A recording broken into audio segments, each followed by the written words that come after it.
Okay. So welcome, ladies and gentlemen, to the lunchtime keynote. Slowly people are filtering in, so I always try and stall for a minute or so here and at the beginning, just to sort of, let everybody slowly filter in. And this is my opportunity to remind you that it is a lunchtime keynote. So if you want to go and get a cup of coffee, or you want to grab a sandwich and you want to sit down in front of your computer and have your sandwich while you're listening to all of Michael's great insights, then we're happy for you to do that. It is a webinar, so Michael will not see you eating your ham and cheese sandwich. It will be fine. And as I said yesterday, you can even shift your laptop into the kitchen if you'd like, stick it on the kitchen bench and, and make your sandwich. Get your coffee together for this session and then listen in at the same time. I mean, I think we do some of our best academic work whilst we're standing at the kitchen bench making a sandwich, don't we? I do, drinking a glass of red wine, but anyway. Yeah, cup of coffee, that's it.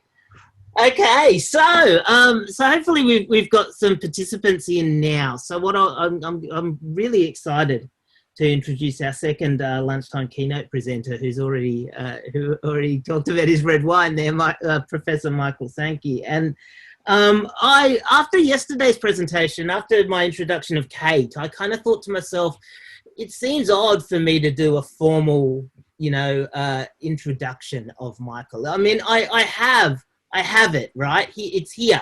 Look, there's the bio for Michael that we got, including a really, really nice photo, Michael. I think it's you're looking great. Yay. Photo. It seemed to me that it made more sense to do an introduction of Michael Sankey as I know him. And Michael, I've only known probably for a couple of years, less time than I've known Kate Ames from yesterday. And so last night as I was going to bed, I was thinking, what am I going to say about Michael? And then I realized that even though I've only known Michael for a couple of years, he's absolutely prolific in learning and teaching. And so even though I haven't known him long, I feel like I know him well because he's everywhere all the time, right? Like you go on Twitter and there he is on Twitter. You go on LinkedIn and there's a post from Michael Sankey on LinkedIn, always talking about learning and teaching and always talking about some stuff that's really interesting in learning and teaching. So you scroll past Michael's post on LinkedIn and you go, oh, this is interesting. He's talking about this thing and it makes you think, it makes you stop. And so what I want to say about Michael is he's prolific in the area, and I think that's reflected in his role as the Director of Learning Transformation at Griffith University, and also the fact that he's the president of ACODE this year as well, which focuses on technology enhanced learning. And sure enough, just to prove my point, Michael and I were interacting on Twitter last night and he mentioned something that I tweeted, and then I was like, how am I going to prove that Michael's prolific on Twitter? And I opened my web browser this morning and, oh, there we go, the wrong one. Oh, where is it?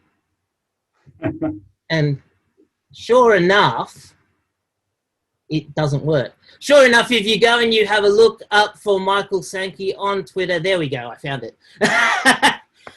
He tweeted about Kate Ames' presentation yesterday. So he looked at Kate's presentation and then went, here, Kate, I've actually gone and I've categorized everything into genres for you. Here's some interesting ideas. So that's Michael Sankey in a nutshell for me. And so I'm really looking forward to his presentation today about designing your way out of a crisis and this idea of how TEL can come to the rescue. I think it's going to be further really interesting ideas. And so without further ado, I will introduce you to Professor Michael Sankey to present to us. Thank you, Michael. Thanks so much, Michael. It's a great pleasure to be with you.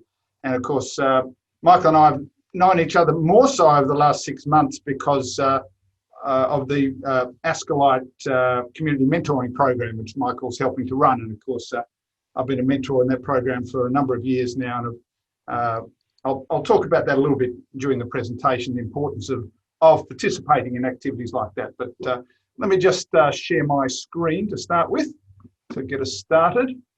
And share that, and I will put it into slide mode.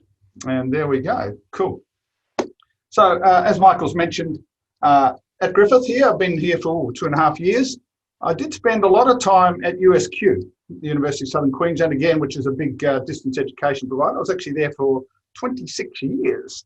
So right at that really interesting time, I was teaching online when we started USQ Online using, I think, Blackboard 4 or something at the time. And those very heady days of what was online, early online education, things like that. And so we've come a heck of a long way since then. I'm also, as Michael mentioned, the president of the Australasian Council of Open Distance and eLearning, and had a great pleasure of leading that group, which CQU has been a member of for many, many, many years, and is currently participating in our ACODE benchmarking activity, which is a great joy as well. And so I do want to acknowledge our country, of course, and so Griffith University acknowledges the people who are the traditional custodians of the land, and pays respect to elders past and present, and extends that respect to other Aboriginal and Torres Strait Islander peoples.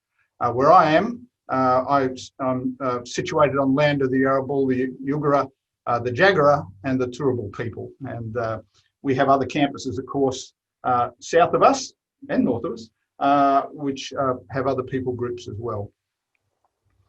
So what I'd like to contend to start with is that our digital ecologies are changing. The way we are putting our technologies together are changing, because the way we wanted to teach and examine is actually changing. And that's been changing slowly, but all of a sudden we got hit with a big change, 6 months ago. And so we're seeing now, of course, a much greater emphasis on the use of online technologies, but predominantly around the notion of active, authentic, and collaborative modes of teaching. So not just using technologies to posit information into empty vessels, but to actually engage students more meaningfully in the online space. And so we've had to find, over the years, new tools and technologies to help us with these new tasks, particularly around those collaborative and those activity-based collaborations, peer learning and things like that. But the reason we need to do that is not based on the fact that, oh, I found this really neat technology like Zoom or something like that, but it needs to be based in strong pedagogical foundations. So as an academic staff member over the years, I've had to put in for things like promotions and things like that. I started as a level B instructional designer at USQ, and I've kind of worked my way up to where I am now. But in doing that, I've had to be very clear around my theories of learning and teaching. And at USQ and in other places, it's about being very clear about why you do learning and teaching and how you do learning and teaching. And so it's really fundamental to us moving forward, particularly with the use of technology, as to why we're using particular technologies to do certain things.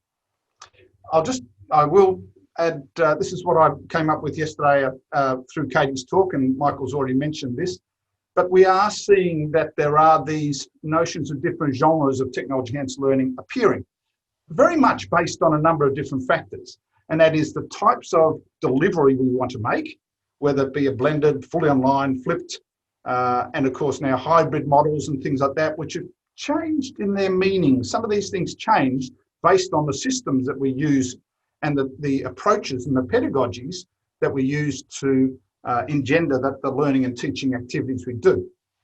And so there are a number of applications. It's how we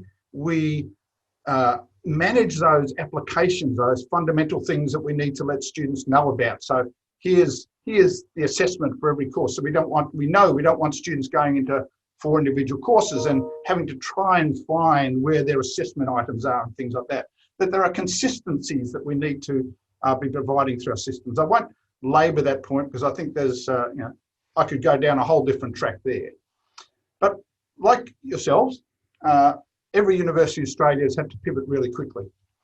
Fortunately, most of us, all of us really, have had fairly robust LMSs, whether it's Moodle in your case, Blackboard in our case, Canvas, or whatever it might be. Over the years, though, well, these are for many years, these have doubled as online classrooms. You know, that place where you can put your PDFs and your PowerPoints and you can call that online learning. Well, of course, I'm being facetious there, but we've learned so much over the last 10 years about how we improve the activities within those spaces. But despite that, we still, at the beginning of this pandemic stuff, we had thousands, and I mean literally thousands of staff in the sector who have really never fully engaged with this online space. Particularly with Griffith, where we are mostly face-to-face. We have about 15,000 students at any one time studying online courses, but predominantly we're a face-to-face institution of 50,000 students. And so we've, and particularly in our case, over the last 6 months, we have trained literally 1,000 staff in terms of these new ways in which they need to teach in this online space. So, for example, when we were really pushing very hard on this thing, we were running 3 courses a day in terms of designing curriculum, developing course profiles, developing new ways of doing things, how to use your Echo 360 in our particular case. And so we, what we've done in that is actually trained up a whole lot of staff who never would have come to these training sessions previously. And there's going to be long-term benefits based off that training. So we did focus on getting lectures online first using Teams. We're not heavy users of Zoom. We actually use Teams as our preferred platform. Then we shifted our focus to alternate forms of assessment and around what we're going to do with our exams and things like that. And then we brought ourselves back around onto, okay, getting ready for next trimester into online design and the way we're going to be using our analytics and things like that. Now, typically we were getting these kind of numbers into our PD sessions. So, 40, 75, 67 people attending our virtual online session. Now, we would never get that many people in a face-to-face session, but we were getting them into our team sessions and things like that, which is an astonishing, one, it talked to the hunger that people, there was a point of need and there was a hunger or thirst to actually learn to support their students. Now, the upshot of that, of course, was we actually got our, similar to yourselves, how you got a really good student satisfaction rate. We got the second highest student satisfaction rating ever in our first trimester, or your semester 1, trimester 1 this year. So one, staff pivoted really quickly, but 2, the students actually understood what was happening, and there was this thought that we're actually doing the best, we're trying to do the best we can for you as our students. I mentioned the ACODE community mentoring program, and this last year I've been mentoring a person named Amanda Bellamy, who's a learning designer at QT, and we did a little survey of staff and what our academic support staff to see what they'd been doing and how they were going with this transition. And so we asked them this question. What is your role title, and in what ways has your role changed in response to COVID-19? What do you feel you have been able to contribute? Please provide examples where possible. And beautifully, we got about 90 responses from educational designers across Australia and New Zealand. And the average length of those responses was about 180 words, which was fantastic, gave us some real neat data to work with. These are the types of roles that people identified themselves in. Learning designers, educational designers, some lecturers, senior lecturers, people like that who were focused on this notion of educational design. Well, what happened? You can access that information from the ACODE blog site, the Tell All blog site. Michael, are you going to be sharing this presentation later, or is it just in terms of, I'm happy to share it. Anyway, I'll be putting it up on SlideShare, and I'll make the link available to you. You certainly can, and I'll post that link in the chat as well. Cool. So what we saw was that their roles had significantly changed over this time. Then, not surprisingly, 71% claimed that the roles had changed quite significantly over that time. Well, what kind of things were they doing? Well, we found that most significant change was in terms of just helping their academics move and convert and things like that. Developing resources, developing for online assessments, professional development activities. I suppose there shouldn't be too many surprises there. But all of a sudden, there was this mammoth shift in their workload and the way they did things. How did they feel about that? Well, rushing to convert those things to online, some people actually felt a little bit professionally abused, in the sense that they were at the mercy of these academic staff, and understandably, who were going through all these emotions, because these guys had never taught online before. These guys and girls had never taught online before.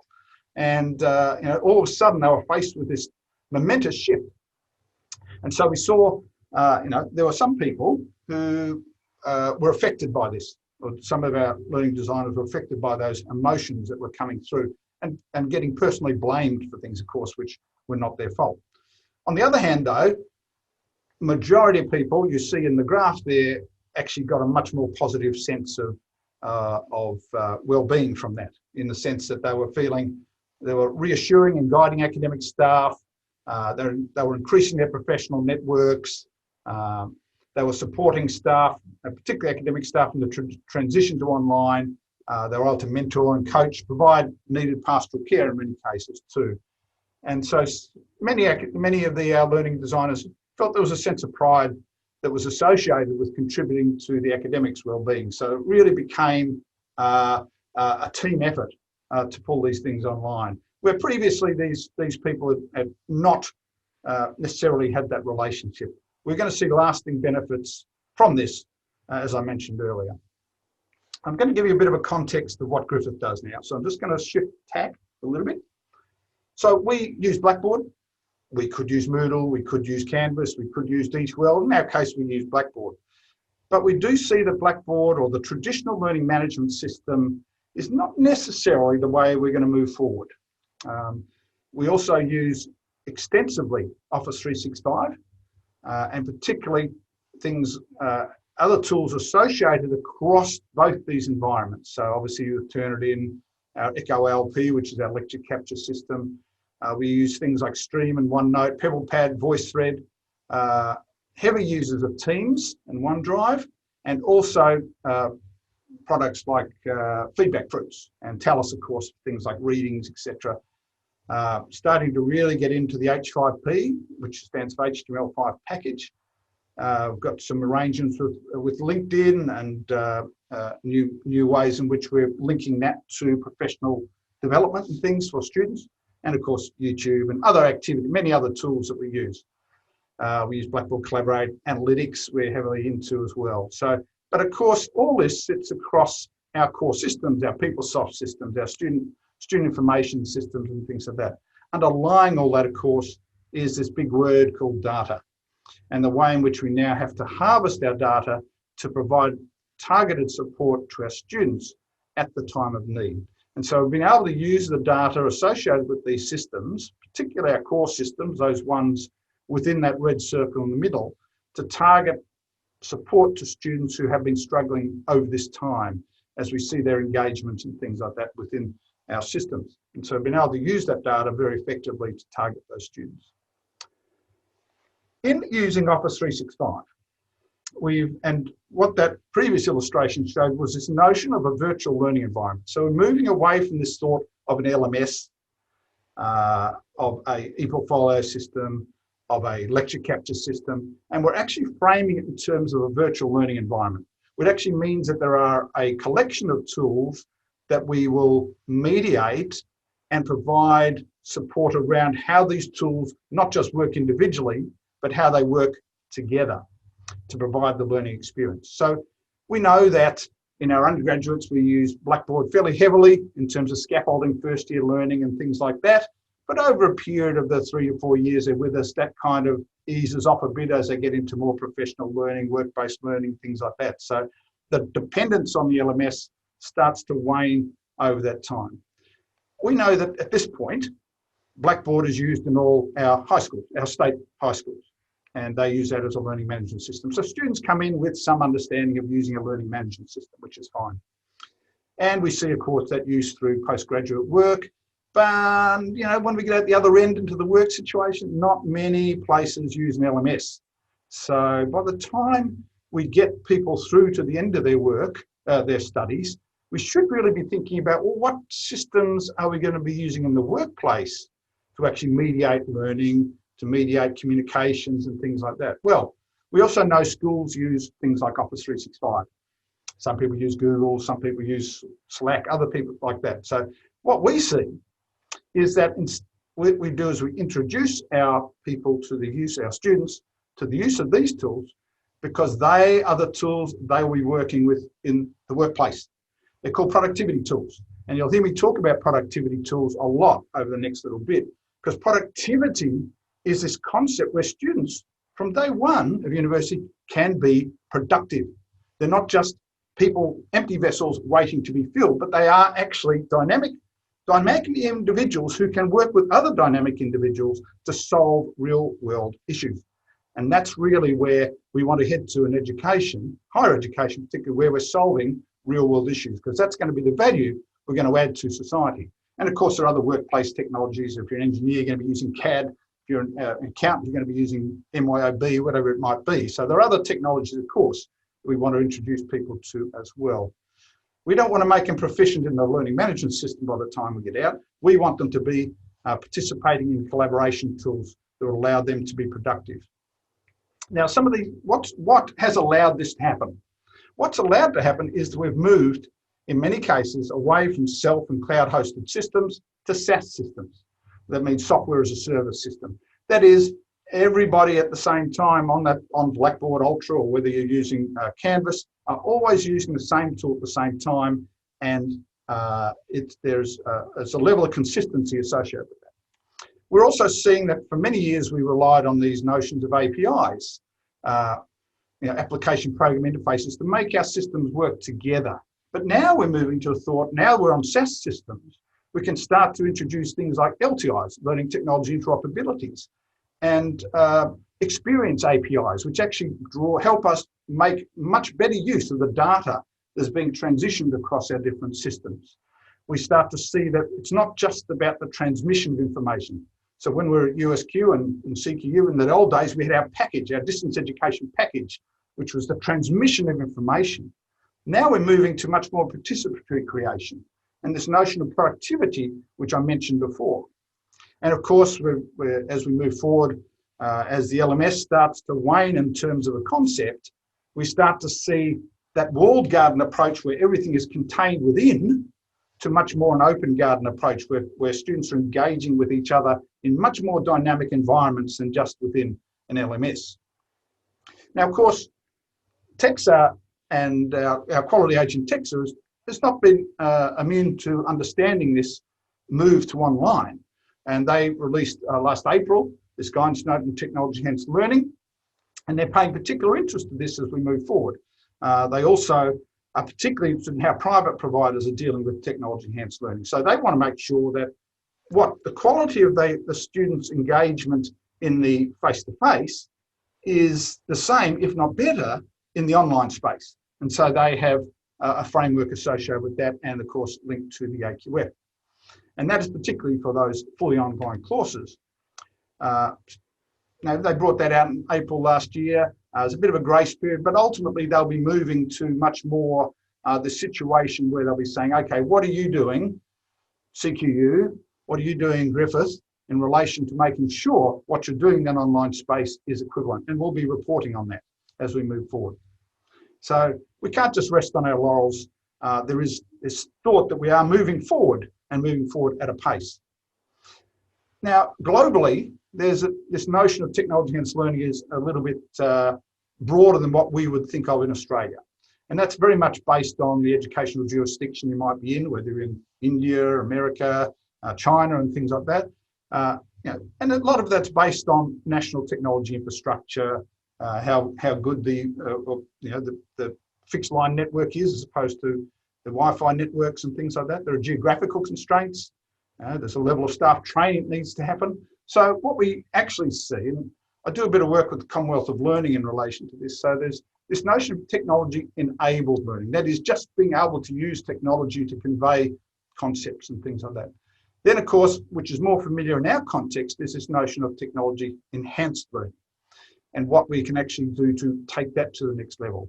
But of course, now we also think in terms of technology intensive learning, what we're doing with AI bots, what we're doing with AR, VR, XR and things like that. So there are actually things that we need to have in place as an institution that help us mediate that understanding. So regardless, there are certain things that we need to have in place. And this is the scaffolding that we need to have internally. So there are key elements that any institution really needs to hold on to in relation to technology and the quality of technology-enhanced learning. I'm just going to take a sip of water. That is that we have some kind of technology-enhanced learning policy or procedure in place.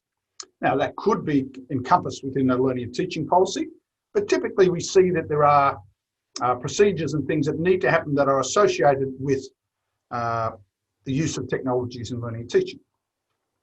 That there is some way, there's an institutional TEL framework, some way in which that gets interpreted out to people so that that notion of consistency and the responsibilities of various people are made clear within the institution. Typically, we also see that there are some baseline standards that all programs need to have in place. So at Griffith, for example, every course we run, when I say course, it could be unit, it could be subject, same deal here. Every unit has an online presence. And so there's some baseline standards we have for that. And then there are some standards we have for fully online courses, units. And so there are those things that, as I mentioned before, if I'm an online student and I'm studying 4 courses, I want to know that when I go into these 4 courses, I don't have to relearn how to navigate a course. I know that there's going to be a welcome message. I know where I'm going to find the assessment. I know where I'm going to find the learning resources. And so the students, that cognitive load associated with going into new environments is actually lessened, which means they can spend more of that cognitive real estate on learning and teaching. So we, ACODE, and I'm putting on my ACODE hat here, have developed what's called the TEL framework. And a number of institutions are applying that framework to their institution. I mentioned the ACODE benchmarks earlier on, and CQU is participating in the benchmarking activity this year and has in previous years as well. And so that gives us an institutional perspective of quality, not just at an individual course level. And of course now ACODE are promoting the ACODE TELAS standards as being a good model in terms of those individual course level units at what you do. Now, Katie's your primary ACODE rep, and Nadine is the second rep, I believe, for CQU. So if you need to or want to get access to particular framework or the benchmarks, I'd suggest you drop a line to Katie or Nadine. And of course, they're freely available on our ACODE website as well. But there are other things, there are other quality tools out there. So we don't hold license to this notion of quality by any means. I mean, the Commonwealth of Learning have products, the OLC, the Online Learning Consortium, have one. Quality Matters, of course, some people use. There's the ACODE threshold. We actually developed some with ACODE as well. There's eLearning guidelines, JISC has a model. And so there are a range of different ways to think about this. The important thing is that there is a way, you have chosen a way in which you are going to mediate some quality in the online space, and that everybody's on the same, singing from that same hymn sheet. So we developed our course design standards at Griffith, and they are basically around these 6 principles. Now I'm just going to take you out to that site, and hopefully that's come up now. And what we'll see down here is we then have built in, so we've got, if I pull that document up there, our course design, our Griffith Learning and Teaching Framework. So here's that framework. And then we dive down, excuse me, I'm going to scroll, which is not always nice when you're looking on a screen. There's those 6 principles. And then we get into what we call our foundation standards and our enhanced standards. And just scrolling down again, apologies for that. We start to see, okay, here we go with the standards. Importantly, in these standards, what do we see? Students experience.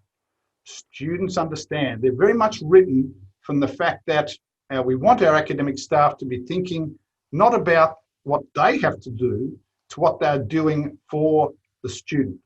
So in this particular case, students experience a learning environment that supports them to effectively communicate, collaborate, learn through from educators and each other. And then we have some examples of practice of that, what that might look like. If I go back to that, site, we then have a series of modules that help us to unpack that further for academic staff. So we have fact sheets and getting started modules about that. If I go into the getting started modules, we start to see that there are ones around the course design standards, each of the standards. So if I'm looking at that partnership-based learning, I can click into that particular one. And we have about the principle, the foundation standards, enhanced standards for that. And so if I just want to look at that foundation standard, that is loading. Foundation standard, we talk about why that is. And here we get into some examples of how putting some meat around that. Here are the examples of what we've seen as good practice in that space. So an interesting way of completing the loop in terms of that practice. So what I'd like to now think through then is how we're applying those pedagogies. So if I was to go a bit more into that site, I'd start to unpack for our staff, we start to unpack for our staff what it is that is driving that. And so we've seen lots of advances in technology enhanced learning over the years. And it's been developed based on the assumptions that technology can facilitate pedagogical scenarios. So, okay, so if I use Zoom for an example, wow, I love using Zoom because it really allows me to what? What does Zoom allow you to do? Let's think through the pedagogical application of Zoom as opposed to, oh, here's a funky tool, others are using it, oh, maybe I should use it because it's a funky tool. I like the tool. As opposed to using our understanding of why we actually want to use that tool. This tool helps me to apply my pedagogy. How? In what way? What pedagogy am I using? So if we think of it that way, we start to actually put the pedagogy horse before the technology cart, as opposed to the other way around. I have written an article on this if you want to go into more depth about that. It's called Putting the Pedagogic Horse in Front of the Technology Cart. It was published in May by the Distance Education Journal of China, in China, and there's an English version of that here for you. I don't expect you to read the Chinese version. I can't even read the Chinese version. So I hope they're saying what I said they should say. But I've just used this illustration to encapsulate some of the stuff within this article. So here I am, I'm a lecturer, and I have at my disposal my clubs, my set of golf clubs for technology enhanced learning. And within that set of golf clubs, I have on the left-hand side some learning strategies, some pedagogies, or there's this notion of pedagogy, which is teaching. There's this notion of andragogy, which is more about adult learning. Then there's things like pedagogy, which is what we think in terms of self-determined learning. But then there's a more recent concept called paragogy, which is more about the peer production, students working together. And as I was talking through before, this notion of students being productive and how they work in that online space to be productive. And of course, associated with that is this notion of assessment that is not just designed to assess people, but it's assessment of, for, and as learning. On the right-hand side, of course, we see there are a number of theories. The isms like constructivism, social constructivism, situated learning, connectivism, all of which are fantastic theories. And generally, at a broad level, we would say we're constructivist. But what does that actually mean? And so we actually need to unpack that a little bit more. And of course, with the use of technologies, we start to see that it makes it possible to do things with technology-enhanced learning that are more active, collaborative, authentic. So if I look at active learning, what does that mean? It means we're engaging our students on an analytical level.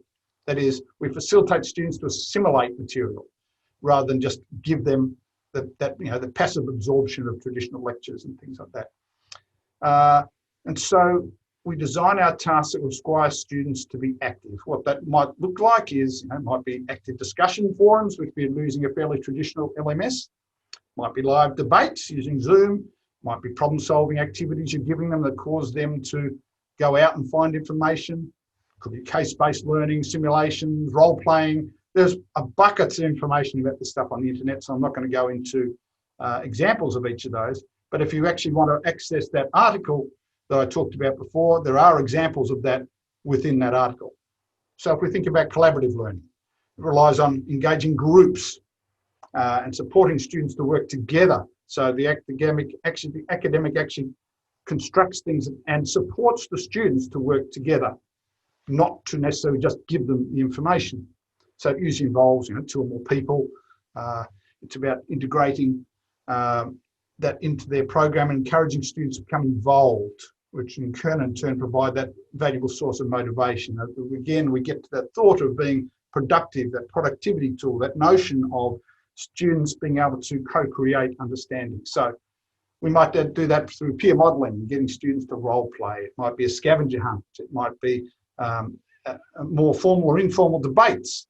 It could be a pass the problem situation. It could be forming groups creatively, where students brainstorm solutions to the problem and come back to the class with solutions.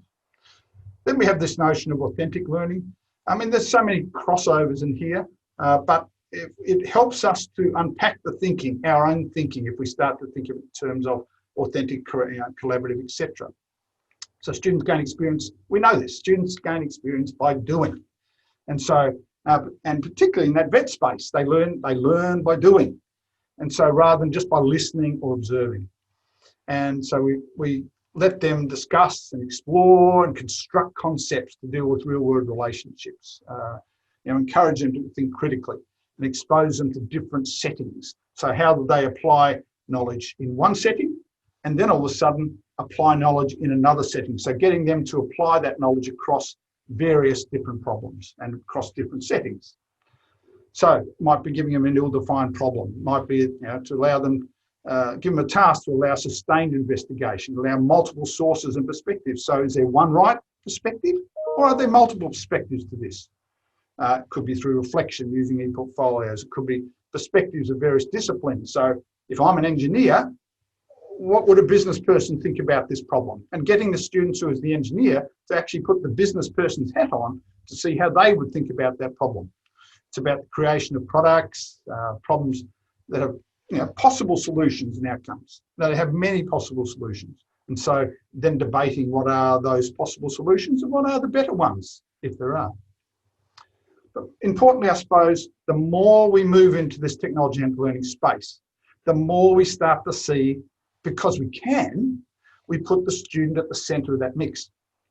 And so if we're doing that, and the more we move into the space, we need to think through concepts of digital fluency and digital equity. So digital fluency is a little bit more up than digital literacy. So digital fluency, a digital fluent person can decide when they use a specific technology to achieve a desired outcome. And this is true for both staff and students. So why am I using that particular tool to achieve that outcome? And so it's that meta understanding of how I'm using a particular technology to achieve an outcome and why students are using a particular tool. So for example, if I'm using Office 365 Teams or Office Teams, why am I using that? Well, it's about making the student more, allowing the students to become more collaborative and allowing this notion of productivity to emerge. And so we saw in the Horizon report that it's much more than basic literacies. It's actually about how we assess and evaluate information that is more important now as we see that emerging. So times have changed. I mean, from when I started teaching online, 19 years ago, times have changed big time. So I can't just sit on my laurels there. And there's also this notion of digital equity. And this has been taken particularly seriously in the States, and we'll see that become more of an issue here. But that relates more to the notion of access and inclusion. We see in the States that Senator Pat Murray has put up to Congress a bill back in April last year, which has been put on hold at the moment because of the election. But if that passes, which there's a good chance it will if Biden gets into power, it becomes the responsibility of the teacher or designer to enact these features of equity within their courses. So it's not just leaving it to chance. It's actually how we then look to use things like the notions of universal design for learning to enact these activities within our course, to develop content in multimodal ways. And so, as of September last year, there were 54.8% of households globally, only just over half households globally had access to the internet. So this notion of digital equity, as we all become more global in terms of what we do, is actually really important. And so, and this was highlighted further in the UNESCO conference of November last year, particularly around this notion of open education resources and how, as we move forward, this notion of open, and particularly in terms of being able to access content for nothing or free or at low cost, becomes so important globally as we start to deal with global problems. I've done a series of podcasts on this on our ACODE site and housed through the ACODE YouTube site.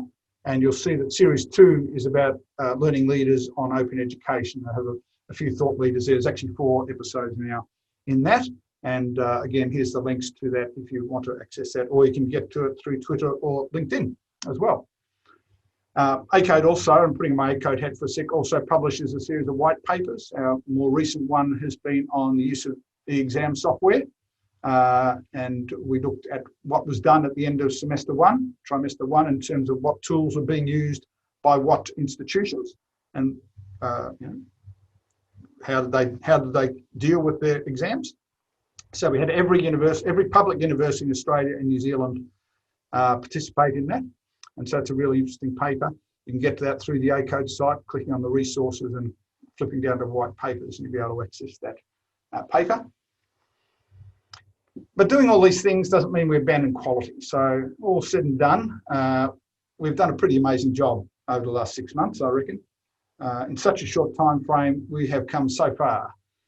Let's face it, it could be a bit more elegant. Some of the stuff has been pretty, last minute, but nevertheless, and I suppose one of the things that suffered most has been assessment and understanding how to move assessment online quickly. So I would encourage you to engage with groups like this. It's an ACODE special interest group, and originally pulled together by Jeffrey Crisp there, and also oh bugger, I just forgot his name. Matthew Hillier, that's it. Sorry, Matthew, if you're listening to this. And so that's a transforming assessment website. Some fantastic resources on that website in relation to e-assessment, and particularly in relation to usability within that space. And they hold regular workshops online. So at the end of the day, we're all in this together. I mean, if I can help you, if you can help me, that's fantastic. Most people are very willing to share. I've kind of shared a few things today, and what we find across the sector is, most of us aren't competitors. We have our kind of markets that we deal within, and so there's no, we are very happy to share information that we have with you, and etc. So one of the things I found particularly helpful over years is this notion of mentoring and being able to help staff in similar situations, or where I was like 10, 15 years ago, helping them, give them a leg up, because I'm not going to be here forever.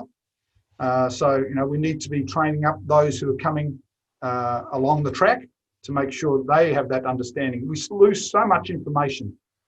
When I walk out the door, so much goes out in my head with me. We need to pass on as much of that as we can to those coming up within our ranks as well. So it's about getting connected, not just connected in the online sense, but connected with people. And we do that by looking for people we can trust and already know. So there is lots of stuff going up on the internet. There's so much crap out there, it's not funny.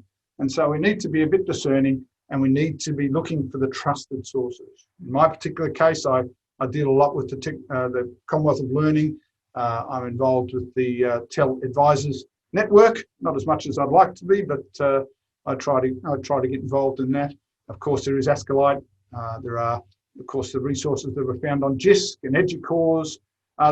There's some whole lot of trusted sources that we can access.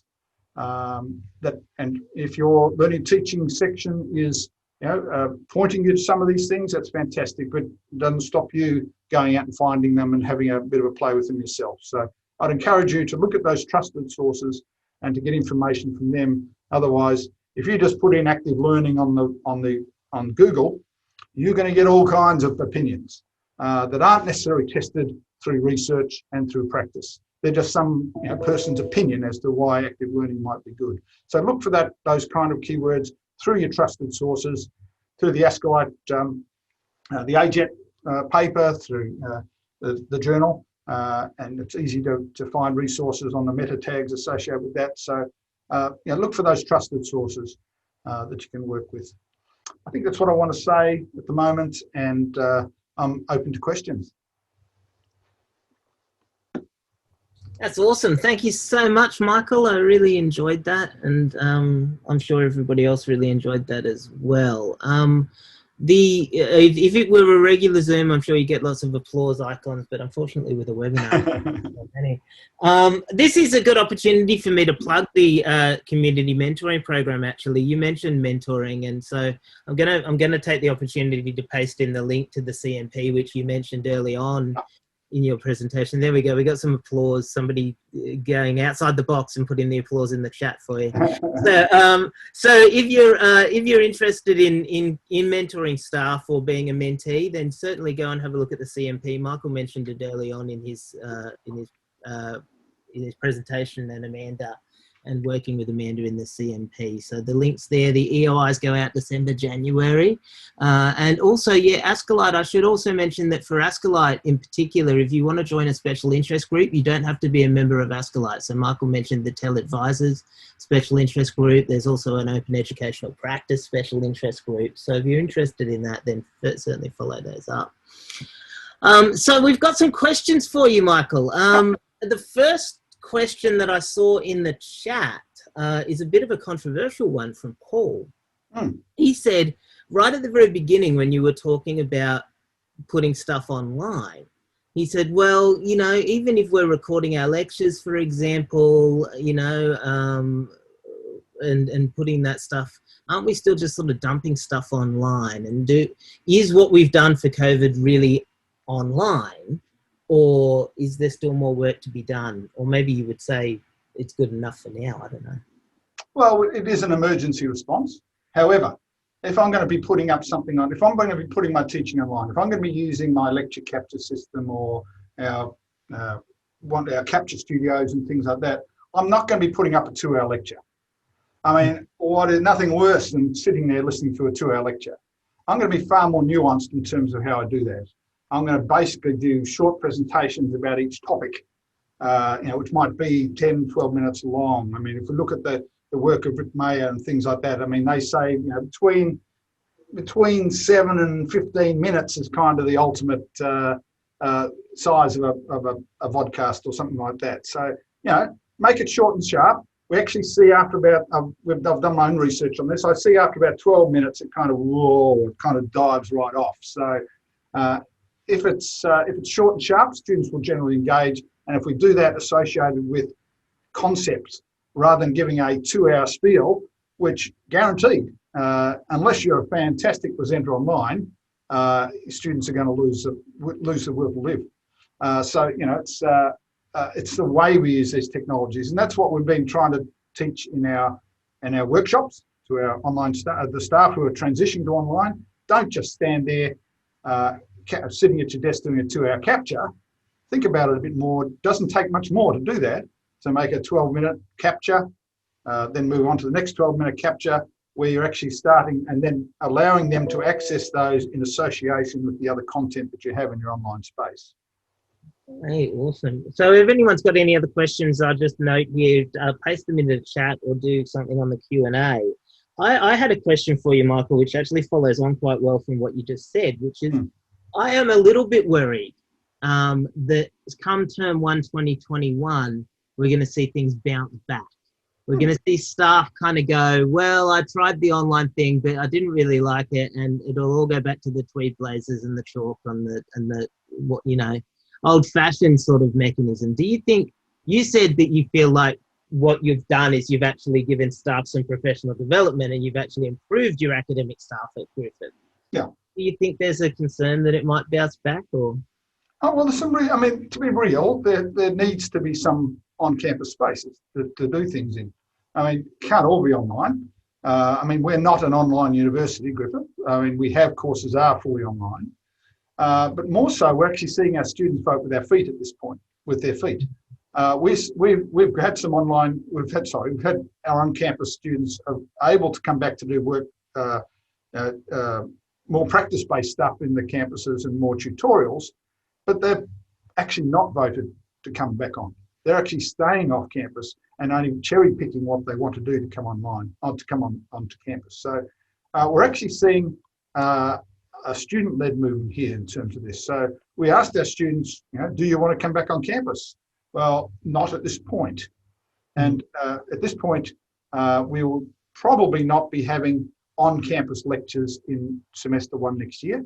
It will probably be more a hybrid model, where some students who want to come in can, but we'll also be making it synchronous at the same time. So, and particularly using Teams and the use of live inking and things like that, the use of OneNote, much more interactive in an online space. It's amazing. We've, as I said, we're using Teams, and we haven't mandated the use of Teams as such, but we have created so it's possible for when in our student management system, every trimester, as you do with Moodle and your student management system, you automatically set up your course shelf. Now we've made it so that, okay, yes, we've done that, and that's normal. We now do the same thing with Teams. So any course that wants to can have that same enrollment put into Microsoft Teams. And so there's now this synergy, and so lecturers don't have to go in and individually add students into their courses and things like that. We do this now as we're moving to a new Bachelor of Business next year. Every course within Bachelor of Business will have a Blackboard space and a Teams space. All our Griffith Online courses already have a Blackboard space and a Teams space. So I said it wasn't mandatory. So when we started this, we started earlier. We started our T3 last year, which was November to February. We had a trial of it, and we got 30, 40 courses. Trimester 1, we had 130 academics say, "Oh, that's a good idea. Let's do that." This trimester 2, we had 400 courses set up through this system. So 400 of our courses are using Blackboard and Teams together in terms of that, as I was saying, that productivity space, that collaboration space, because that's what Teams is built around, this notion of teams and this notion of collaboration, as opposed to a learning management system that is more about the transition of information and getting lost in discussion forums. Interesting. We've done the same thing at CQU, that little tick box when you set up your Moodle site that just sort of makes a team automatically. So far for my unit, for whatever it's worth, it's been a bit of a ghost town. So maybe I need to come and work out what you guys are doing at GU. Ken Howard came back and he said, look, we would be crazy to pull stuff off online at this point. He said, given that we had a crisis, we probably need to plan for the possibility that there might be other crises. And then you got a question from Tiffany. She said, how do we, and forgive me if I'm summarising weirdly here, Tiffany, and you might be able to see it in the chat as well, Michael. But she said, how do we make sure that what we're doing online is inclusive, given the fact that that it is difficult sometimes to support academics to actually get all this material online? We've only got limited resources. So when you say inclusive, I'm assuming she's meaning that different. So if it's a printed piece of material, that there's also an audio of it and things like that. Yeah, the accessibility sort of stuff. Yeah. So we've employed this product called Blackboard Ally, which allows it automatically creates the other versions. So if I've got a PDF up there, it will automatically create the audio of that. It will go through and put the voice to speech as a dragon would or something like that. So it provides. It also goes through the videos and makes transcripts of the videos and things like that if you haven't got another transcription service. So we use that product, Blackboard Ally. It works across every learning management system. It's not just a Blackboard product, but it's a fantastic thing. And it's given us so much more accessibility. So where we used to have a section that physically had to take the lecture and transcribe it, fix it up and things like that, it's now done in an automated way. So huge uptake of that. Excellent. Excellent. There was a presentation earlier, I think yesterday on Blackboard Ally, actually. Yeah, that occurred to me as well, that the automatic part of it seems to be the key, right? You want to make it easy for people to use. It's got to be sustainable, absolutely. Yeah. And consistent. So it's that consistency. So a student doesn't want to go into one course and find that and go into the next and, oh, but where's my alternate representations? Yes, yes. So, Teresa Moore in the chat suggested universal design as well. I don't know a lot about design. Sounds good to me. I know Teresa, so I trust the recommendation. The universal design website's got some great tips on it. Yeah. Excellent. Okay, well, I think that actually winds up our questions, which is good because we've got a couple of minutes for everybody to head on over to the concurrent sessions. So any final thoughts, Michael, or anything you want to point people towards? Your Twitter would probably be one of the things I'd imagine, Michael. Yeah, absolutely. So I mean, that's where I like Twitter's the place I like to put out ideas out and get people to feedback, so I can actually hone those ideas, and I kind of see it as a professional community whereby we can, take the discussion forward, not just individually, but as a collective understanding of things. So that tweet I put out yesterday, that was based off Katie's presentation. I mean, Katie said, "Oh, let's do a publication." Well, Katie, I'm very happy to do that with you. Let's work that through, eh? That's it. Yeah, no, I agree. I find it useful. Sometimes it can be a bit toxic on Twitter, but if you pick the right communities, absolutely. Yeah, I think it can be. There's some dickheads on Twitter, but you got to ignore them. Okay, well, that's excellent. Thank you so much for your time, Michael. I really enjoyed that.